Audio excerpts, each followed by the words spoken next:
ये नजारा एक ज्वेलरी शॉप का है। इस तरफ दुकानदार है और दो लोग काउंटर की उस तरफ हैं। इस बीच लाल शर्ट वाला काले जैकेट पहने लड़के को गुस्से में कुछ समझाता है। फिर वो मोबाइल निकालता है और दोनों में कुछ बात होती है। बाद में ज्वेलरी खरीदने के लिए दुकानदार के बैंक अकाउंट में पैसे ट्रांसफर किए गए ये पैसे कथित रूप से कॉमेडियन सुनील पाल को किडनैप करने के बाद मिली फिरौती से आए थे। दावा किया जा रहा है कि सुनील पाल की किडनैपिंग से मिले पैसों से किडनैपर्स ने मेरठ में ज्वेलरी खरीद ली है। फिर क्या हुआ? मुंबई पुलिस से एक फोन आया और दो दुकानदारों के बैंक अकाउंट फ्रीज हो गए।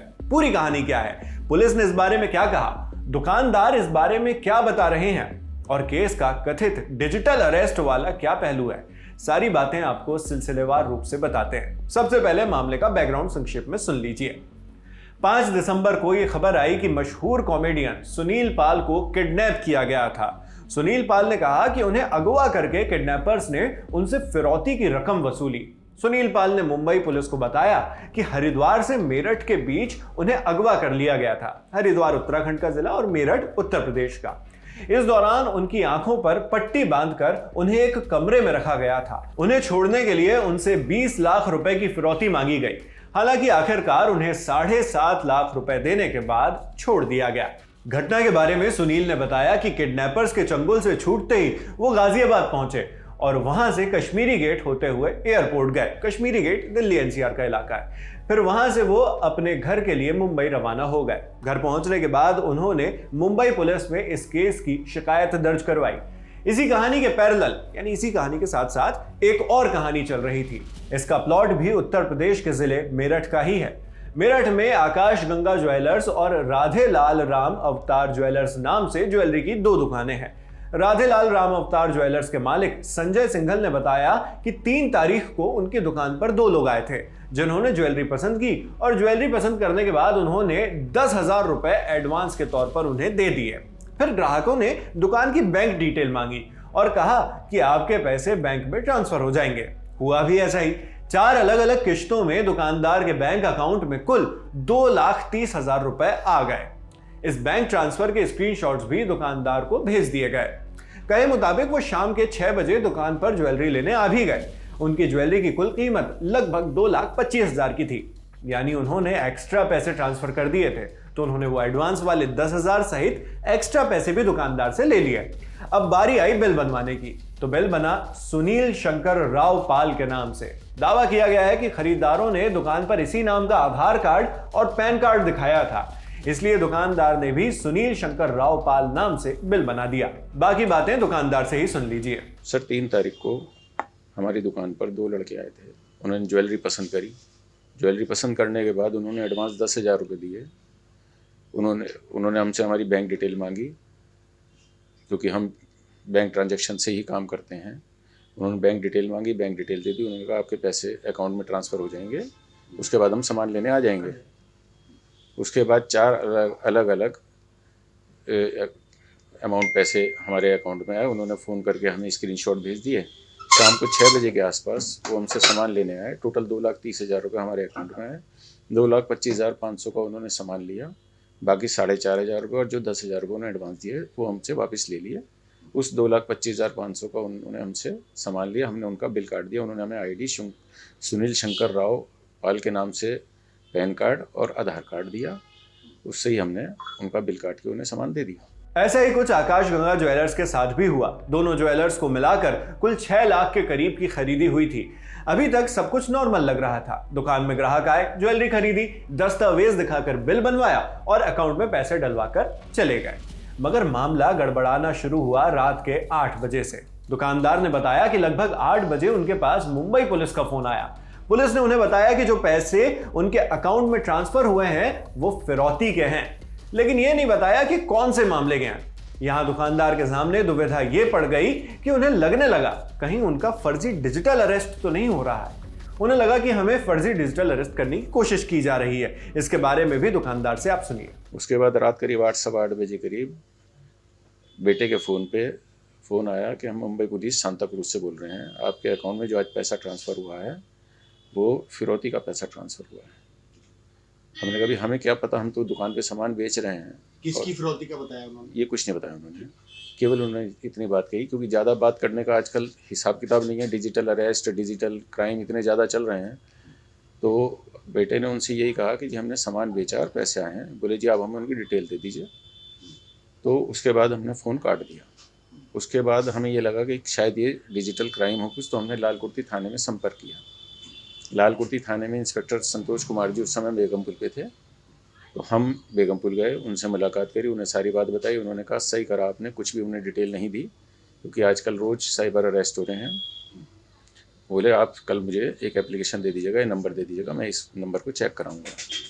अगले दिन हम 4 तारीख को उन्हें एक लेटर दिया है और उस नंबर की डिटेल दिया है। उसके बाद 5 तारीख को सुबह जब हम बैंक गए, कुछ हमें ट्रांसफ़र करना था एक्सिस बैंक, तो वहाँ हमें पता चला कि हमारा बैंक खाता फ्रीज हो गया है। ऐसा ही केस उस दिन उन्होंने हमें जब सामान लेने आए थे तब ये बताया था कि आकाश गंगा से भी सामान लेकर आए हैं। तो फिर अक्षित सिंघल ने आकाश गंगा वालों को फ़ोन करा, तो पता चला उन्होंने जब चेक करा तो उनका खाता भी फ्रीज हो चुका था। उसके बाद बैंक से मालूम करा तो पता चला कि जी मुंबई पुलिस ने ये खाता फ्रीज कराया। उसके बाद बैंक में भी प्रेशर डाला। फिर उसके बाद नेक्स्ट डे हमने 6 तारीख को लाल कुर्ती थाने में तहरीर दी, सारे डॉक्यूमेंट्स दिए, जो पेन ड्राइव थी पूरे दिन की फुटेज की वो उन्हें दी। उसके बाद उन्होंने भी कोशिश करी, तो शाम तक हमारा खाता 6 तारीख को मुंबई पुलिस में जो जिनका फ़ोन आया था उस नंबर पे भी बात हुई, तो उन्होंने भी डिटेल मांगी, उन्हें भी सब चीज़ डिटेल मेल कर दी। तो शाम को खाता हमारा 6 तारीख को अनफ्रीज हो गया है। यानी दोनों दुकानदारों से फिरौती का पैसा इस्तेमाल करके ज्वेलरी खरीदी गई थी।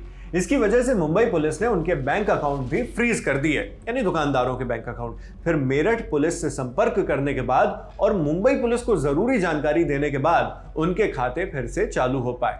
मगर उन लोगों के सामने एक दिक्कत फिर भी बनी की बनी रही। जो विवादित पैसा उनके अकाउंट में आया था उसे फिर भी फ्रीज ही रखा गया।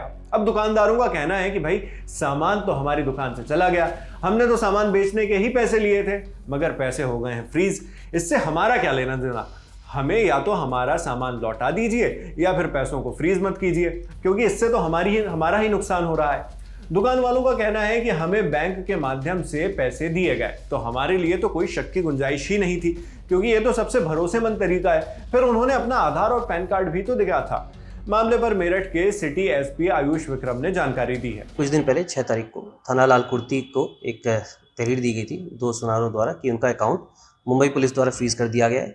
सूचना के आधार पर जो स्थानीय पुलिस लाल कुर्ती पुलिस द्वारा मुंबई पुलिस को कांटेक्ट किया गया था। मुंबई पुलिस द्वारा बताया गया कि अकाउंट किसी फ्रॉड से रिलेटेड लिंक्ड है और इसकी वजह से इनको फ्रीज किया गया है। और सूचना के आधार पर इसमें जो मुंबई पुलिस द्वारा फ्रीज हटा दिया गया था, परंतु जो अमाउंट यूज़ हुआ था फ्रॉड में उसको भी लीन पे रखा गया है और इसमें इन्वेस्टिगेशन अभी मुंबई पुलिस द्वारा अभी जारी है। लगभग कितना ये अमाउंट है सर? जो सुनारों द्वारा बताया गया वो करीब 6 लाख का अमाउंट बताया गया है। 6 लाख का अमाउंट उनके द्वारा अभी भी मुंबई पुलिस ने लीन पे रखा हुआ है। यानी मेरठ पुलिस का कहना है कि किस फ्रॉड के तहत ये अकाउंट फ्रीजिंग हुई है, इसकी जानकारी मुंबई पुलिस ने अभी हमें नहीं दी है।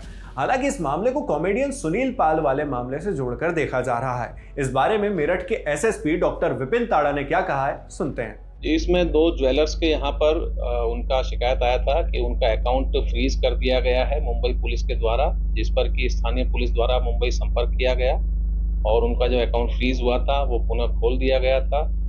इसमें कुछ तथ्य आ रहे हैं कि मुंबई में एक मुकदमा दर्ज हुआ है एक कॉमेडियन के सिलसिले में, जिसकी विवेचना मुंबई पुलिस द्वारा की जा रही है। और उसी क्रम में मीडिया में ये सूचना आई है कि ये जो ज्वेलर्स हैं इनका अकाउंट फ्रीज हुआ था। फिलहाल मेरठ पुलिस को कोई भी आधिकारिक रूप से संपर्क नहीं किया गया है मुंबई पुलिस के द्वारा और इसमें विवेचना मुंबई द्वारा की जा रही है। मेरठ पुलिस का कहना है कि इस मामले में मुंबई पुलिस ही इन्वेस्टिगेशन कर रही है। सुनील पाल की फिरौती से संबंध वाली बात भी मुंबई पुलिस ने डायरेक्टली उन्हें नहीं बताई है। मुंबई पुलिस ने अभी यह भी नहीं बताया है कि कौन से मामले की फिरौती की रकम है, यानी सुनील पाल से संबंध वाली खबरों की पुष्टि नहीं हुई है। फिर ये कनेक्शन आया कहां से?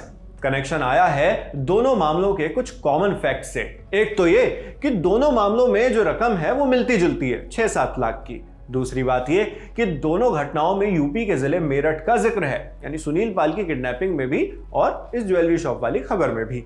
तीसरी चीज ये है कि दोनों मामलों की तारीखें बिल्कुल आसपास हैं, इधर 3 तारीख को खरीदी हुई और उधर 5 तारीख को सुनील पाल ने अपनी किडनैपिंग की बात बताई।